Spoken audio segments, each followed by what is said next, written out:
Hello everyone, this tarot reading is for the collective, and the question that I'm focusing on today is, what lesson is this person teaching you?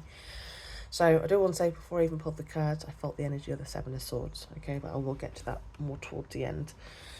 Well, the cards that we do have is the Knight of Pentacles reversed, the Two of Pentacles upright, the Seven of Swords upright, and at the bottom of the deck we've got the Six of Wands reversed. Now, starting with the Knight of Pentacles reversed, there's two things that I felt, the first thing was my head went, he's giving up. And then I looked and I noticed that actually he's smoking a cigarette, okay? Now, smoking can symbolize coping mechanisms, slipping back into old habits, self-soothing in ways that actually don't move you forward. So reversed, this feels like stagnation. It feels like someone losing momentum or choosing comfort over commitment.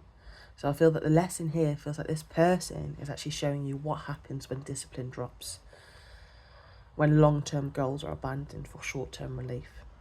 So you're being taught, my darling, not to go backwards just because something feels hard, okay? Now, the Two of Pentacles, I'm going to show you. The Two of Pentacles, that is not a nice face. That is a very, I don't know why, I just feel that is, look how evil that face or that smile is. I also was picking up the energy of, like, you know, a Peter Pan look, like how, I don't know, just Peter Pan energy. And I feel like it's like someone who just doesn't want to fully grow up, okay?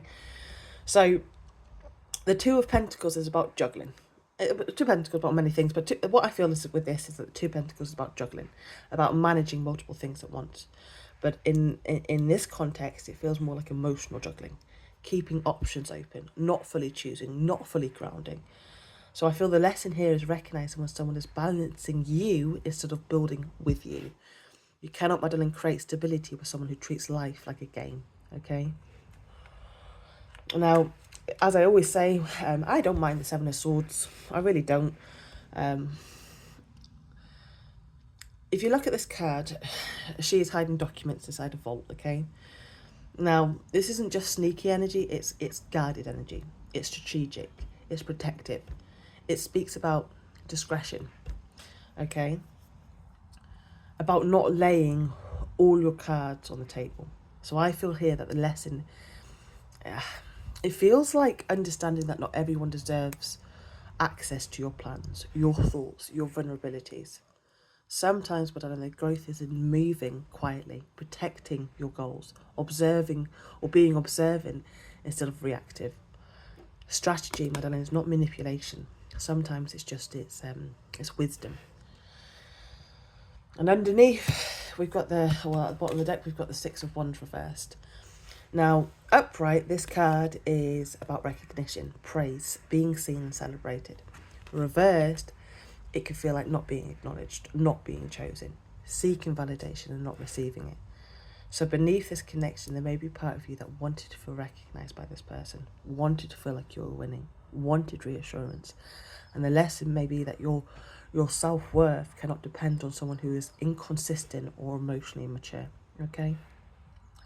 And when I look at this, King of Swords, when I look at this, all together, I feel that this person's actually teaching you about standards. They're teaching you about discipline. They're teaching you about emotional maturity. They're teaching you about discretion. And most importantly, my darling, they are teaching you not to lower yourself or revert back to old passions just to keep someone who isn't fully showing up. Okay? And with the Seven of Swords, because I felt it. I think I felt it and I saw it, or it was the other way around. But I feel that your intuition already knows this, okay? So the lesson may simply be that, trust what you sense, my darling. Protect your energy. Stay committed to your growth. And do not seek validation for someone who who is actually still learning how to validate themselves. Madam, this isn't a reading about punishment. It's more about refinement, okay? So this person may not be your forever, but they are definitely your lesson, okay? So I wish you all the best. Have a good day. Bye-bye.